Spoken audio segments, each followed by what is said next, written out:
It started like most bad ideas do with a girl.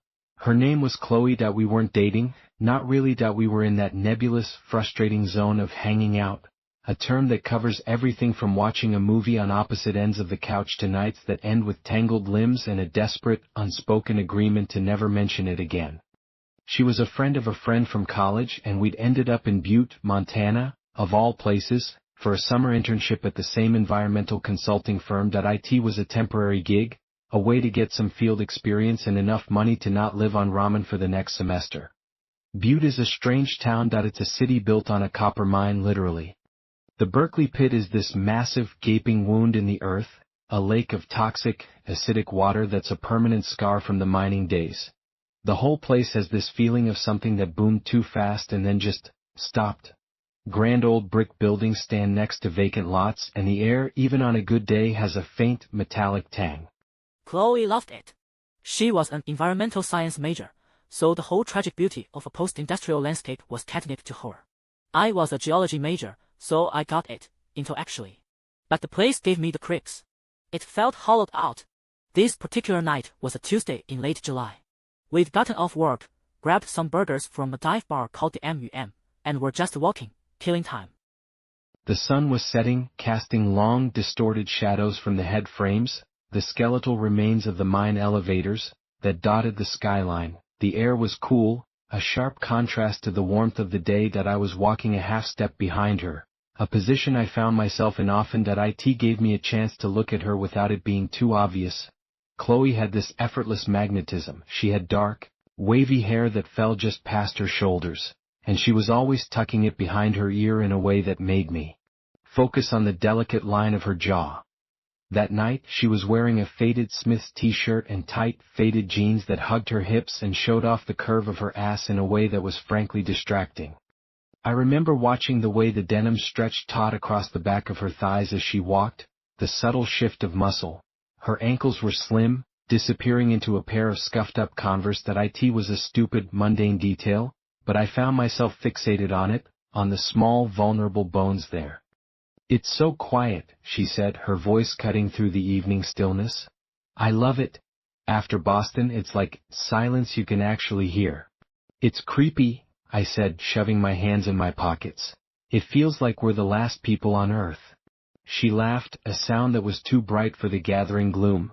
"You're such a city boy, Mark. It's peaceful." We turned onto Park Street, the main drag. It's a wide street lined with those old ornate brick buildings. A lot of them were dark, but a few bars and restaurants spilled neon light onto the sidewalks. And then I saw it, just like I had every other time we'd been down here, the time and temperature sign. It was mounted on the side of the First National Bank building, a classic, mid-century relic with flipping numbers. A lot of towns have them. But this one was broken. "Look," I said, nodding towards it. "It's still doing its thing." The sign read in stark, red, blocky numbers, 3:18 a.m. Below it, the temperature, 98.6 degrees F. Chloe followed my gaze and shrugged. "So? It's stuck." "It's always stuck on that," I said.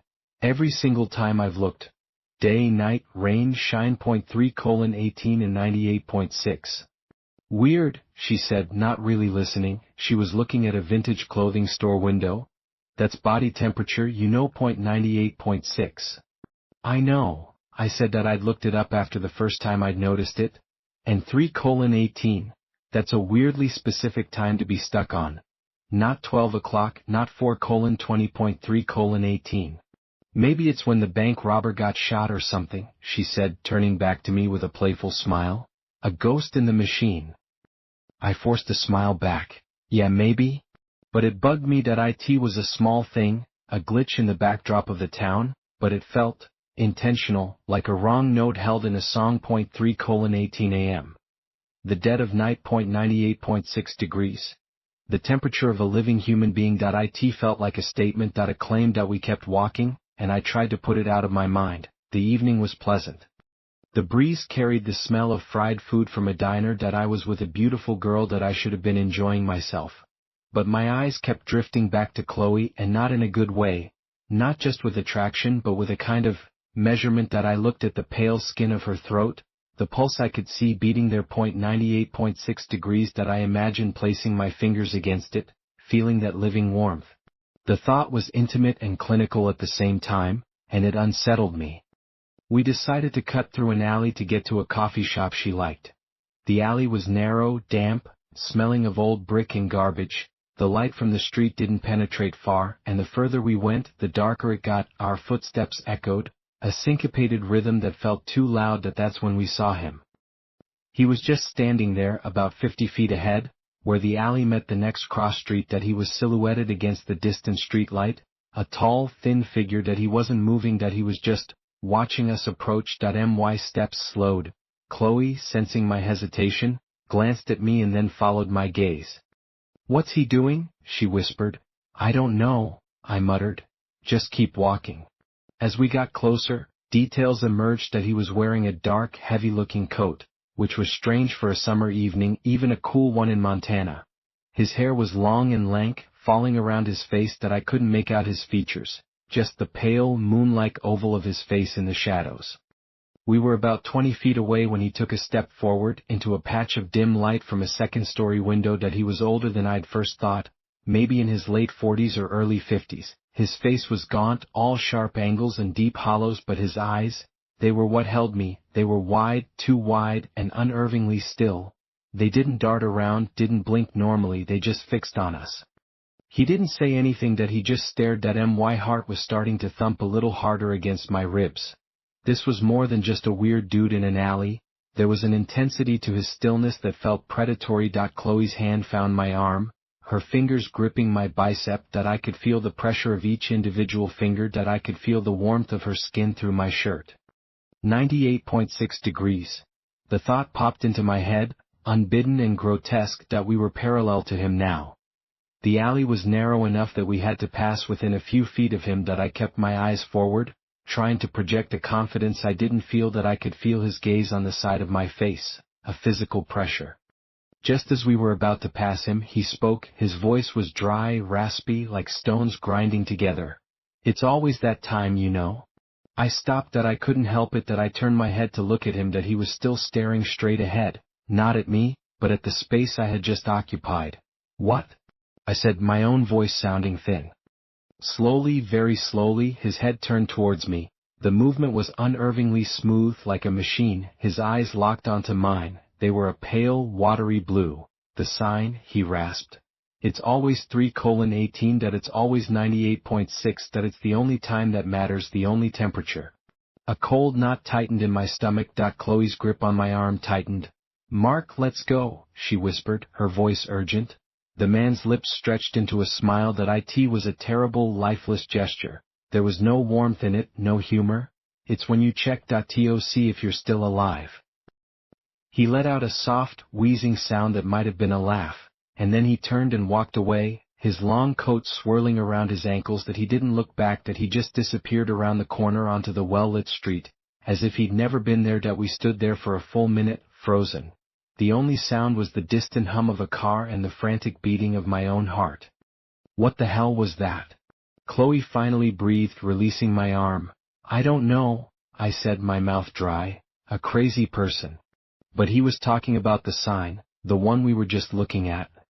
"It's a famous broken sign in town. That he's probably just the local lunatic who fixates on it." I tried to sound dismissive, but I was shaken. The coincidence was too sharp, too immediate. That we had just been talking about the sign, and then he appears in a dark alley, to deliver that specific, creepy message. That we hurried out of the alley and into the bright, normal lights of the coffee shop. The familiar smell of roasted beans and the low murmur of conversation should have been comforting, but I felt on edge. That I kept looking out the window, half expecting to see his pale, gaunt face staring in. Chloe got a latte. That I got a black coffee, needing the caffeine, the heat, something to ground me. That we took a seat in a corner booth. She slid in opposite me, and I found myself staring at her hands as she wrapped them around the warm mug. Her fingers were long and slender, her nails painted a chipped, dark purple. That I had a sudden, vivid image of those hands touching my skin, and then, just as vividly, an image of them lying still and cold. 98.6 degrees. I shook my head, trying to dislodge the thought. "You okay?" she asked, studying my face. "Yeah, fine. That guy just rattled me. Me too, she admitted, taking a sip of her drink. A tiny dot of foam clung to her top lip. I watched, mesmerized, as her tongue darted out to lick it away. The simple, sensual act felt like a flare in the dark, unsettling room of my mind. I felt a stir of desire, immediate and inappropriate, a stark contrast to the cold fear that had just gripped me. My eyes dropped to the neckline of her t-shirt, to the smooth, tan skin of her collarbone. I wondered what that skin would feel like under my lips. Warm. 98.6 degrees. Stop it, I said, more to myself than to her. Stop what? Nothing. Sorry. I took a gulp of my coffee, the bitterness a welcome shock. Let's just forget about it. But I couldn't. The man's words echoed in my head. Asterisk, it's the only time that matters, the only temperature. Asterisk, the next few days were normal.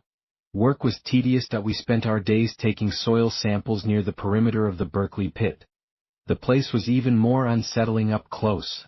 A vast, unnatural reddish-brown lake, surrounded by warning signs and fences.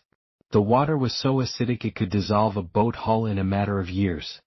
They had to constantly pump and treat groundwater to keep the level from rising and contaminating the local aquifer. It was a monument to entropy, to things falling apart. I didn't see the man again. I started to think I'd overreacted. He was just a weirdo. But the sign. I kept checking it. Every time we drove down Park Street, my eyes would flick to it, and every time, without fail, 3:18 a.m. 98.6 degree F. It became a compulsion. I'd find myself looking at my watch, then at the sign. 4:47 p.m. Sign says 3:18.10:15 at night, driving home from a movie with Chloe. Sign says 3:18. It was a constant, dissonant rhythm in the background of my life. The obsession started to bleed into other things. I'd be in the shower, and the water would feel a certain way on my skin, and I'd think, is this 98.6?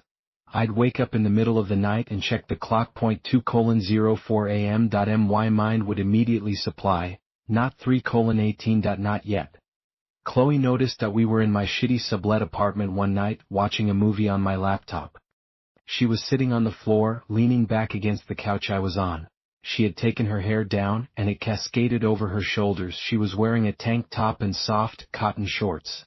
The movie was some forgettable action flick, but I wasn't watching it. I was watching the line of her spine, the way the muscles in her back shifted under her skin as she moved. I was thinking about body heat. I had a powerful, almost overwhelming urge to reach down and press my palm against the nape of her neck, to feel her living warmth, to confirm it. You're quiet, she said, tilting her head back to look up at me. Her eyes were large and dark in the dim light from the screen. Tired? I lied. Still thinking about that guy? The sign. I didn't answer. I just looked at her. The movie's light played over her face, highlighting the perfect arch of an eyebrow, the full curve of her lower lip. She was so vibrantly, undeniably alive. And all I could think was that it was a specific, quantifiable state. 98.6 degrees Fahrenheit. A number on a broken bank sign. Mark? She said, her voice soft with concern. I leaned forward, my hand moving almost of its own volition. I didn't touch her neck. I brushed a strand of hair from her cheek, my fingertips just grazing her skin. It was warm. Of course it was warm. She flinched, just slightly, a flicker of surprise in her eyes. Then her expression softened. She turned her face into my hand, a subtle, inviting gesture. This was it. This was the moment the hanging out could have turned into something else. The tension that had been simmering for weeks was finally coming to a boil. But the desire I felt was tangled, corrupted by this new, morbid fixation. Kissing her felt like it would be an experiment. A confirmation of a hypothesis. My phone buzzed on the coffee table, shattering the moment that we both jumped. I pulled my hand back as if burned.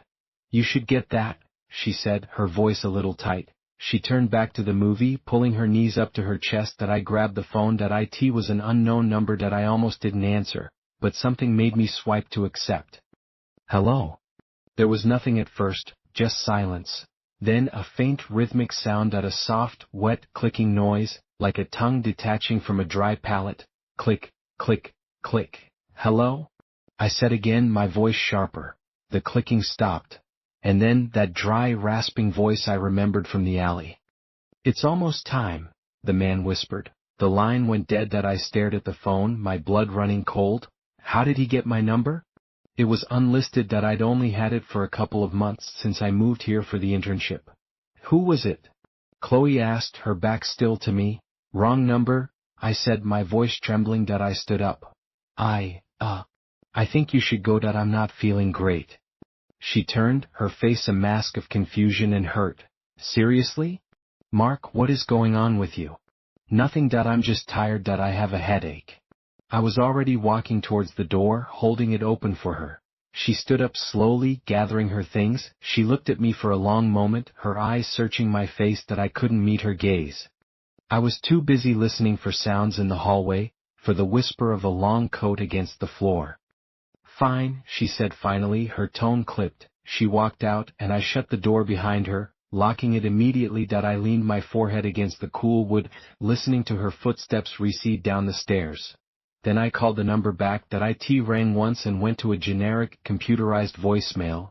The mailbox you are trying to reach is full. I tried again, same thing.